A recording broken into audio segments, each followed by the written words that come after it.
अरूपासी रूप अनामासी नाम कैसे लावू माप कल्पनेचे, अशी अवस्था चांगदेवाची झालेली आहे. अरूपाचं रूप काय वर्णावं, अनामाला नाम काय द्यावं, काय नाव द्यावं. ज्याचं रूपाचं, ज्याच्या अस्तित्वाचं वर्णन करता येणं कठीण आहे, अशाला कोणत्या रूपात बरं बघावं, मोठा प्रश्न आहे ना. चांगदेवाची अवस्था काय ते जरा नीट समजून घ्या. 1400 वर्षाचं ज्ञान आहे, 1400 वर्षाचं आयुष्य आहे, 1400 वर्षाची तपश्चर्या आहे.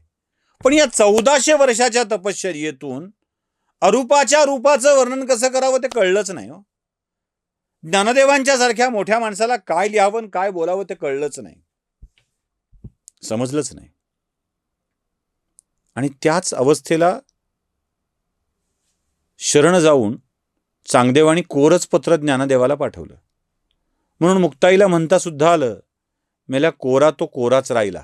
1400 वर्ष जगला पण कोरा तो कोराच राहिला. अहंकाराने इथे चांगदेव संपवले, कोरे ठेवले.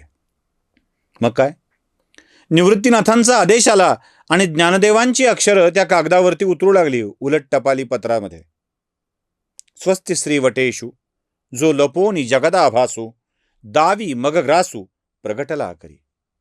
एक एक एक एक ओळ अशी खळखळ खळखळ वाहणाऱ्या निर्झराप्रमाणे ज्ञानेश्वरांच्या सुबक हस्ताक्षरातून त्या पत्रावरती उतरू लागली.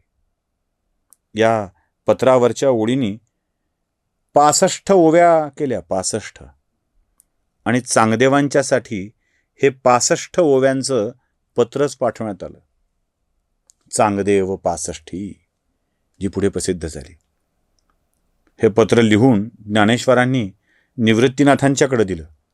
निवृत्तीनाथांनी ते मोठ्याने 4ही भावंडांना वाचून दाखवलं आणि मग त्या पुणतांब्याच्या रहिवाशाकडे ते पत्र देऊन चांगदेवांना पोचवावं असं सांगितलं.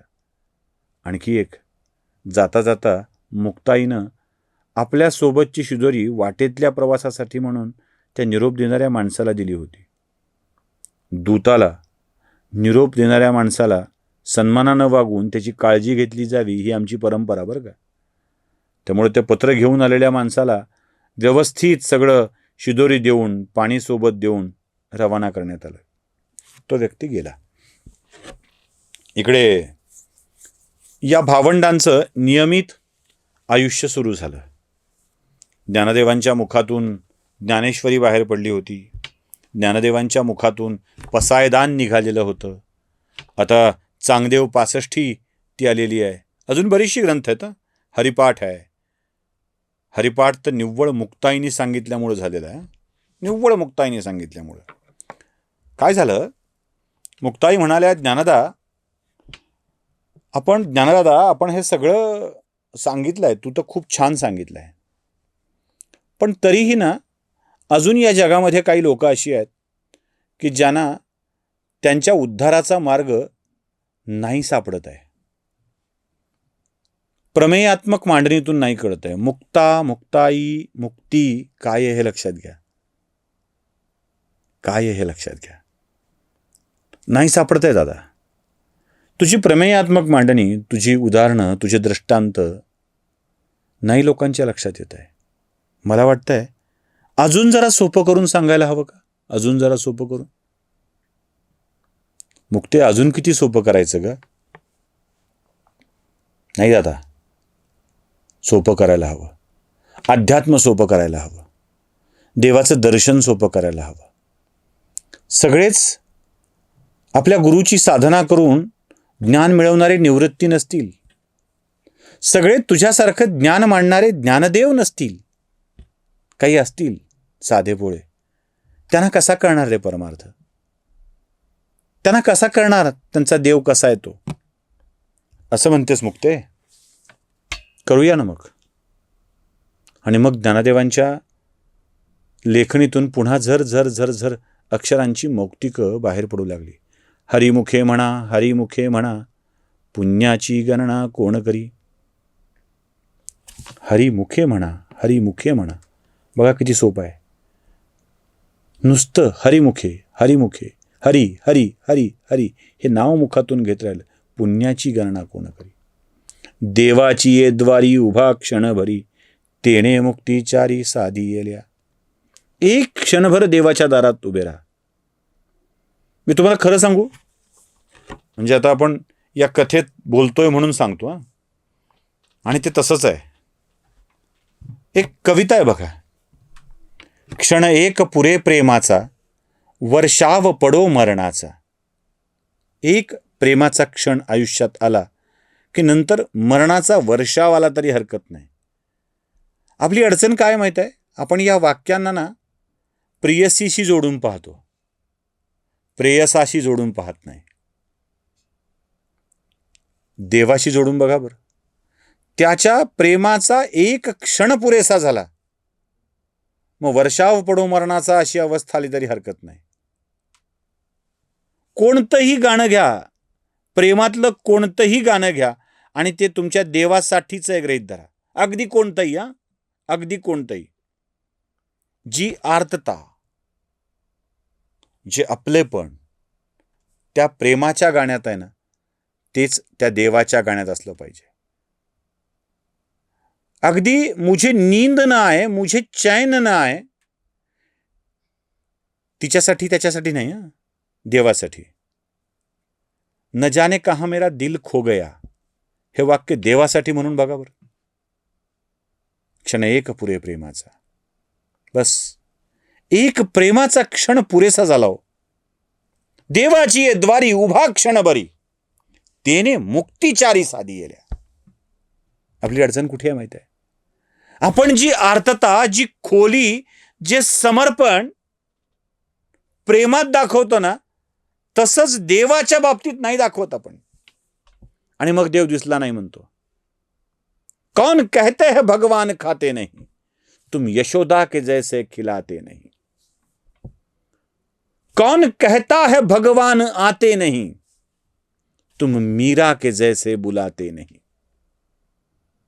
देव येत नाही असं थोडंच आहे. देव येतो. त्याला बोलवण्यातली अर्थता हवी ना. आह्वयामी स्थापयामी कशा करता म्हणायचं? मी आव्हान करतोय, स्थापित करतोय, कशासाठी म्हणायचं? नुसत्या कंठातून बाहेर पडणाऱ्या मंत्रांनी देव येणार नाही आहे. आपल्याकडे नेहमी एक वाक्य सांगितलं जातं, नुसत्या रवानी ध्वनींनी देव येत नाही, त्याने प्रसन्न होत नाही. त्या ध्वनीमध्ये प्राणतत्व असावं लागतं. त्या आवाजात प्राण ओतावे लागतात. एकदा का प्राण ओतले की मग आपोआप ते प्राणस्वरूप होतं, आपल्या प्राणनाथाच्या पर्यंत जाऊन पोचतं. प्राणनाथ कोण आहे? तोच तर आहे. आपल्या प्राणनाथाच्या पर्यंत जाऊन पोचतं आणि तो आपल्या समोर उभा राहतो. राम आएंगे, हा दुर्दम्य विश्वास ठेवणारी शबरी डोळ्यात प्राण आणून रामाची वाट पाहत होती आणि राम आले. दुर्दम्य विश्वास असावा लागतो आणि तो एक क्षण आपोआप येतो, ज्या क्षणाला देव तुमच्या हकेला ओ देऊन हजर राहतो.